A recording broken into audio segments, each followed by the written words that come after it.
रात गहरी और सन्नाटे से भरी थी। हल्की बारिश की बूंदें कोच्चि की सड़कों पर गिर रही थी। इसी बीच एक लड़का बारिश, धूप, सर्दी, किसी भी मौसम के परवाह किए बिना बाइक पे सवार था। वो लोगों तक खाना पहुंचा रहा था। परसों नरसों हर दिन उसे सिर्फ 2 चीजें दिखाई दे रही थी। ऑर्डर टाइम पे पहुंचाना, इसके बदले मिलने वाले पैसे जिससे अपनी पढ़ाई का खर्च उठाना। वो सुबह के वक्त कोर्ट में केस की सुनवाई देखता, दोपहर में बच्चों को कोचिंग पढ़ाता, रात में फूड डिलीवरी से कुछ लम्हे चुराकर कानून की किताबें पढ़ता। कई बार ऐसी मजबूरियां आती कि उसको मजदूरी तक करने की नौबत आ गई, मगर ये काम वो सिर्फ पेट भरने के लिए नहीं करता था, बल्कि उसके सपने की जो इमारत थी ये उसके एक एक ईंट थे। इतना कठोर परिश्रम करने वाले इंसान का नाम यासीम शाह मोहम्मद। वो यासीम मोहम्मद जो केरला जुडिशियल सर्विस एग्जाम 2024 में दूसरी रैंक हासिल करने वाले शख्स हैं।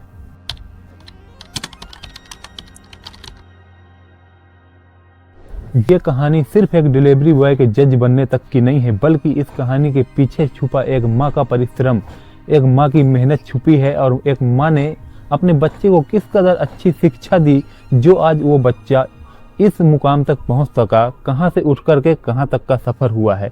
आइए कहानी में बने रहें हमारे साथ, सब कुछ आपको बताते हैं। अगर चैनल पर नए हैं तो चैनल को सब्सक्राइब जरूर से कर ले, बेल आइकन प्रेस कर लें ताकि हमारे हर एक वीडियो का नोटिफिकेशन सबसे पहले आप तक पहुँच सके।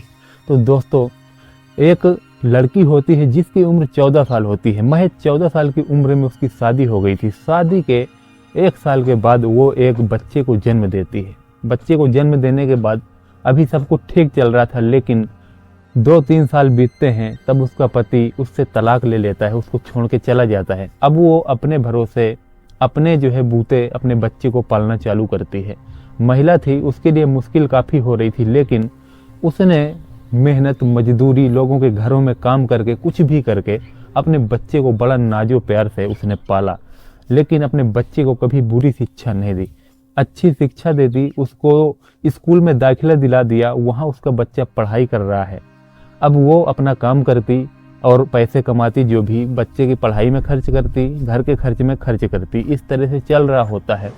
अब उसका बच्चा धीरे धीरे करके 8वीं क्लास तक पहुंच जाता है। वो जब 8वीं क्लास में पढ़ रहा होता है तब उस बच्चे को समझ में आने लगता है कि उसकी माँ किस तरह से मेहनत करती है, किस तरह से उसको पाल रही है, किस तरह से घर को चला रही है। ये एहसास उस 8वीं क्लास के बच्चे को हो जाता है और वो बच्चा अपनी माँ से बोलता है कि मैं भी मेहनत किया करूँगा, मैं भी पैसे कमाऊँगा, मैं भी तुम्हारा हाथ बटाऊँगा।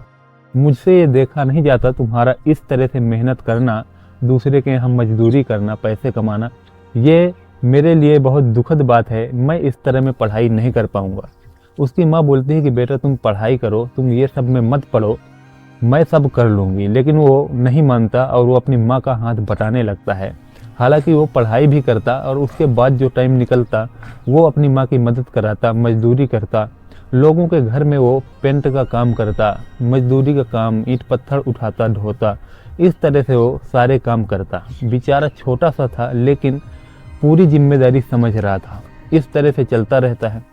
धीरे धीरे चलते चलते कुछ वक्त बीतता है। अब इंटर क्लास में होता है। अब इंटर होने के बाद उसका जो है दिमाग घूमने लगता है, थोड़ा परेशान होता है, नर्वस होता है, क्योंकि उसको सूझ नहीं रहा था कि आगे वो क्या करे, पढ़ाई यहीं से छोड़े या आगे की पढ़ाई करे। उसको ये बात समझ में आ चुका था, इतना तो वो समझदार हो ही गया था कि उसको अब अच्छा बुरा दिखाई दे रहा था, भविष्य दिखाई दे रहा था कि भविष्य मेरा किस चीज़ में है, किस चीज़ में नहीं है। अगर मैं मेहनत मजदूरी में पड़ा रहा तो ज़िंदगी ऐसे ही कट जाएगी और मेरी माँ भी ऐसे ही गरीबी में मर जाएगी।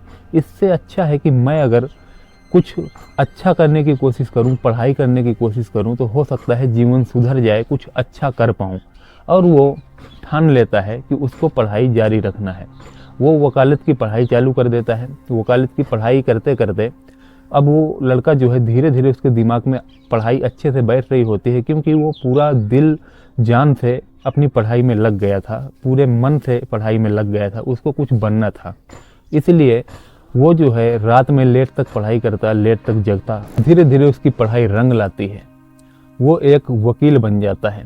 वो वकालत करता है, अदालत में जाता है और जब उसकी पहली सुनवाई होती है तो वो इतना अच्छी खासी वकालत करता है कि वो केस वो जीत जाता है। इस तरह से एक दो केस जीतने के बाद उसकी छवि अदालत में अच्छी बन गई थी, अच्छे वकील के तौर पे बन जाती है और उसको अब काफ़ी सारे केस भी मिलने लगते हैं क्योंकि वकालत बहुत अच्छी करता था और इस तरह से उसको ठीक ठाक पैसे मिलने लगते हैं, ठीक ठाक जो है कमाई होने लगती है, केस भी अच्छे खासे मिल जाते थे।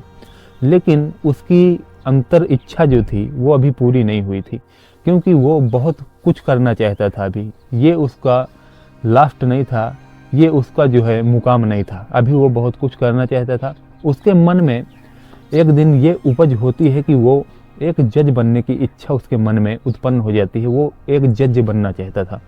जज बनने के लिए उसको जो है बहुत सारी पढ़ाई करनी थी, पढ़ाई जो है पढ़ाई में समय भी लगता, तो वो सोचता है कि क्यों ना वो यहाँ से जो टाइम बचे उसके बाद अपनी पढ़ाई में ध्यान दे। लेकिन उसके पास अभी भी टाइम नहीं था क्योंकि यहाँ से जब उसके पास जो टाइम बचता था तो वो दोपहर में जाके बच्चों को कोचिंग दिया करता था और जब कोचिंग भी ख़त्म हो जाती थी तो अभी उसका काम ख़त्म नहीं हुआ था। अब वो जाकर के एक डिलीवरी बॉय का काम करता और लोगों के घरों घरों खाना पहुंचाता। इस तरह से उसका जीवन चल रहा था। महज थोड़ा सा वक्त उसके पास बचा करता था जिस वक्त में वो बहुत सारी कानून की किताबें पढ़ता और बहुत ज़्यादा जो है अपना ज्ञान अर्जित करता। इस तरह से चलता रहता है। रात में लेट तक जग के पढ़ाई किया करता और अपनी सुबह से फिर वकालत से कोचिंग से अपना डिलीवरी बॉय का काम, ये सब चलता रहता है। जीवन यूं ही गुजरता रहता है। अब धीरे धीरे करके एक दिन वो डिसाइड करता है कि एग्ज़ाम होने वाले थे जज के, तो वो भी इस एग्ज़ाम में जो है शामिल होता है और एग्ज़ाम देता है। एग्ज़ाम दे करके चला आता है, अपनी माँ से मिलता है, बताता है कि मैंने एग्ज़ाम बहुत अच्छे से दिए हैं, हर चीज़ बहुत अच्छे से मैंने लिखा है और जो भी प्रश्न आ रहे थे वो सारे मुझे पता थे। मुझे उम्मीद है कि ये एग्ज़ाम ज़रूर निकाल दूंगा मैं। इस तरह से वो अपने घर में अपनी माँ को बताता है। माँ बहुत खुश हो जाती है। उसको भी उम्मीद, नई उम्मीद लग रही थी, नई उम्मीद उसके भी मन में जग रही थी कि शायद बेटा ये भी कर जाए, क्योंकि उसने अपने बेटे की लगन और मेहनत को देखा था, बहुत बारीकी से जानती थी कि उसका बेटा कितना जो है कामयाब इंसान है, कितना परिश्रमी है, कितना दिलो जान से मेहनत करता है। और उस माँ को बहुत उम्मीद थी अपने बेटे से, क्योंकि उस माँ ने बहुत बुरा वक्त देखा हुआ था। अकेले किस हालात में वो यहाँ तक पहुँची थी, किस हालात में अपने बच्चे को पाला था, बहुत मुश्किलें उसने देख रखी थी। उसको भी नई आस थी, उसे भी लग रहा था कि शायद अब जिंदगी में नया उजाला आने वाला है। अब धीरे धीरे वक्त गुजरता है, एग्जाम खुलता है, तो एग्जाम में जब वो जाकर के देखता है तो दंग रह जाता है, क्योंकि वो एग्जाम में पास हो गया था। जुडिशियल सर्विसेज के एग्जाम में वो दूसरी रैंक को हासिल कर और एक ऐसा व्यक्ति बन जाता है जिसने ऐसी गरीबी से उठ कर के और इतना बड़ा एग्जाम को क्लियर किया था, इतने बड़े एग्जाम को पास कर लिया था। उसकी खुशी का कोई ठिकाना नहीं था।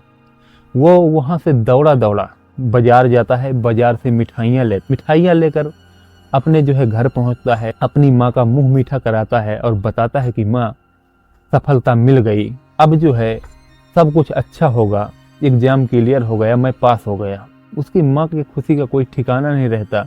वो बहुत खुश हो जाती है, मिठाई का डिब्बा लेती है और पूरे पड़ोस में घूम जाती है, सबको मिठाई खिलाती है, सबको एक खुशखबरी बताती है। तो दोस्तों हम आपको बता दें, ये केरल के पलक्कड़ के रहने वाले एक व्यक्ति की कहानी है। यह एक सच्ची कहानी है। उस व्यक्ति का नाम यासीन शाह मोहम्मद है, जो एक सच्ची कहानी है। आप लोग चाहें तो कहीं से भी नेट में सर्च कर सकते हैं, गूगल कर सकते हैं, आपको ये कहानी मिल जाएगी, क्योंकि यह एक सच्ची घटना है।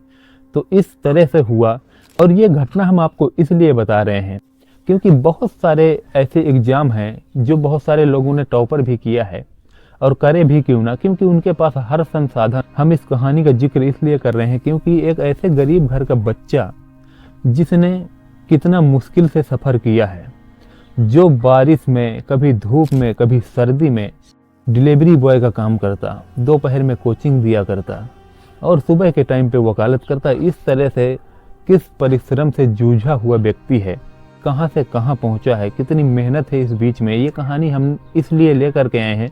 ऐसे बहुत सारे लड़के हैं जो गरीबी का हवाला दे करके बोल देते हैं कि हमसे नहीं हो पाएगा क्योंकि हम गरीब हैं।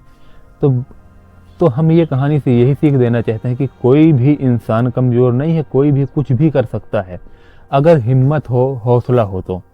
अगर अपनों का सपोर्ट उसको अच्छे से मिल जाए तो वो कुछ भी कर सकता है। इस तरह से ये कहानी सीख देती है।